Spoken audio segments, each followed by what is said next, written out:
Germany. And as most of you will recall, that match ended with England coming back from a two goal down to win 3-2 with some few minutes to go. Dyer um, leapt up with a cross from Henderson and scored a beautiful goal. And the euphoria that came out of that was huge. Myself included, we concluded that there is a very good potential um, chance that England can do well in the Euros, and that's based upon the players. And I must reiterate this, that it's based upon the quality of players that you have in the team. I personally think that it has very little to do with Hodgson. Hodgson has been able to bring these players in, and that is a credit to him. But I think that if there's any chance that England is going to do well, it is going to come from the fact that he should be thinking about relying on certain players, certain strong, potentially world-class players, rather than thinking with his strategy. Um, because what is working, as I can tell, is the players, certain players, and I've mentioned it in the first video cast that I had. Very little to do with his tactics, whether he plays 4-4-2 or 4-3-3 or some other formation, or the tactics that he lets them know before each game. No disrespect to him, he's doing a good job, but we should recognize where the success is, the strength of that team is, and where the success is coming from. And I can say this with a lot of confidence because we saw what happened against Netherlands, the Dutch team were able to, even though they were less fancy to win the match against the friendly against England, they succeeded in doing that because the players on the pitch were not quite up to the task. And there were some few mistakes here, there's low qualities there and here.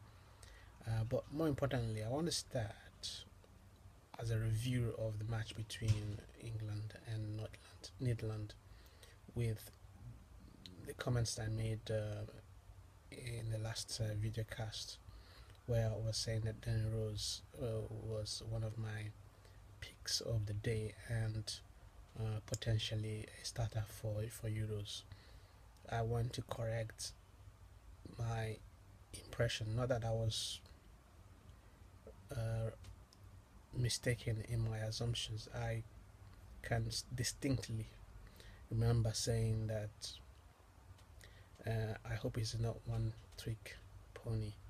I said at the time that he needed to prove that he had more than one style of defending, and unfortunately I can't say that after watching the match between between England and Netherlands, that I was disappointed, not a bit. I was a lot disappointed a lot with his performance, and my fears were clearly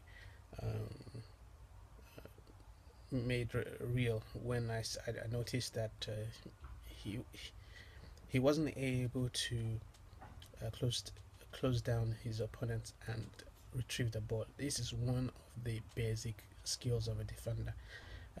Being able to close down an attacker and stop them from dribbling you or getting past you, taking the ball from you. The percentage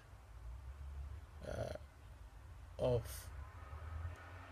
that happening, of the defender when you calculate the number of times he comes in contact with an opponent, the number of time, the percentage overall that he is able to retrieve the ball and advance forward and take his team forward, tells you how much of a defender, a good defender, and how much of a good skill that defender possesses. And right from the start of that game, and I don't want to stay too long on this topic because, as I said, I have very limited time on this video cast. Right from the start of the game, he showed some nervousness. A lot of pressure had been laid on him because there was a lot of praise from the last performance he had, and he was passed by one of the Dutch players, and while he was trying to retrieve the ball, he mistackled, and uh, in all honesty, that should have been probably a penalty. For most, it was a 50-50, and therefore, if the referee had called it a penalty, I don't think a lot of people would have disagreed. So that would have been an early setback for England, all down to Danny Rose, and therefore, I am reassessing my thoughts and views about his quality. I would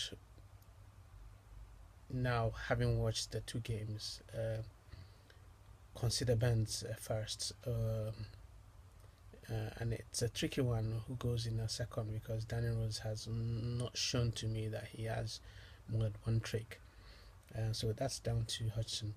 In the defense, you had Smallings and Stones, and therein lies another uh,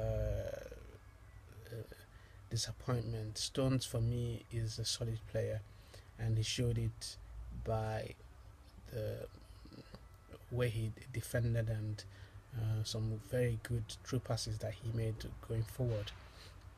So I still stick by the fact that yes, he should start off, but for goodness sake, watch my language.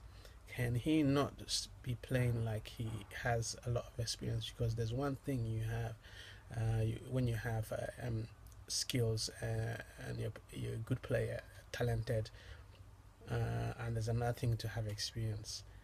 Different occasions call for different attitudes, and when I used to play, I played in all positions. I played attacker mostly. I played in midfield and I played in defense, and so and I also in the goalpost. So I know the little tricks and little tips and little um, uh, advices one needs in each position.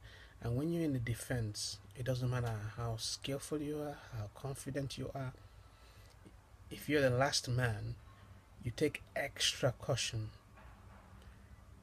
to pass, to make sure that the ball, you're not closed down by a defender because you're the last man. If it gets past you, it's a one-on-one with the goalkeeper, and that is what you gain from experience. You pass out the ball in situations where you're probably 3-0 up. You could, I would argue, risk it, but it's not a very good habit to have. You pass out the ball immediately. There is not much you're gaining by taking that risk. You pass the ball early, your team is attacking. That's the important thing, to keep a clean sheet, not to show that you are comfortable on the ball. And I think he will learn, according to most of the commentators, he will learn a lot from that mistake where he slipped, which was not much to his fault. The only thing he did wrong there was to take that risk. I mentioned earlier about Kane in the first video cast, and Vardy as well. And Vardy, with his goal, showed that he should be the one ahead of any other person when it comes to picking who's going to be the striker. Lallana showed himself a little bit, gave himself more credit.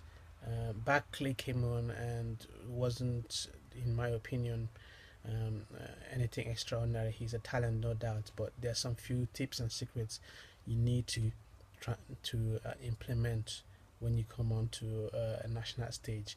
It is different, and most of these players would start to realize it. They're still young. They'll start to realize that when you play in the Premiership, in a league, whether it's Spanish, French, Dutch, German, or the English Premiership, the little awareness that you have in those in that environment in that kind of pitch or situation is completely different from when you are in an international scene. And what you need to pick up is the little differences there, what works there and what doesn't work. and it seems like Vardy has found out what works in both cases, because he's been brilliant the first two games that he played, and that's to his credit. So I would put in my head. Daniel Sturridge came in and again huffed and puffed. Now it is not good enough to just be able to show skills and hold the ball off. Um, most of these players should realize now that it isn't about having a high rating. The end product is what wins you the matches.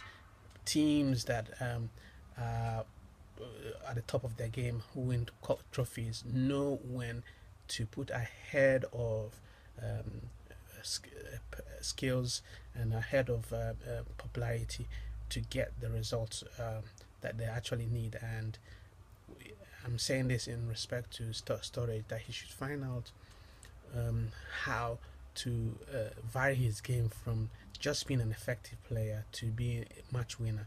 He knows how to be a match winner when it comes on the Premiership level, but he needs to start learning that how to do that when it comes to the international level. And therefore, I think for me, clearly, the first guy that needs to be up on the sheets is Vardy, Kane behind him, and then probably Sturridge. Wickott came into the game and did quite well, and still, to me, is a fringe player. The difference between the people who go into his list, Hodgson's list, and those that don't go into that list, to me, have to be those who can be match winners, those who are composed in front of the post, those who can score goals, rather than those who can give you an average performance every single day. Because you need those who give you average performances, and in the midfield, defensive midfield, and the defense. But up front, you need people who know how to score goals when the team is not doing well. When the ball is not coming to them, they can create things. And that's what I think Hodgson should be looking forward to. The game, I was not surprised that England lost, to be honest with you. The reason is I knew that the result they got against Germany was down to the players. And once almost half of the players were not on the pitch, I could see that, one, the stillness of the mind of the whole team would have been weakened, because they know that they don't have what it takes to win. And I must say that the result was a little bit skewed, of course, because of the way the Dutch came back into the game. It looked more than likely that their second goal was a foul first, but that's what you gain from playing friendlies. You understand that incidents like that should not shake you, because if it does, you lose the match, and when you lose the match, you're out of the competition. The rest of it is for the media to contemplate and the newspapers to write. You're out of the competition, and that's what you have to learn. Play to the last whistle, and that is one mistake I think England players need to learn. I'm hoping that when Hodgson brings us his list, that we will see players who have what it takes to win, not players who are more concerned about how they come out after the match. And we will see. We'll make a comment. I'll try produce a video cast when the list comes out and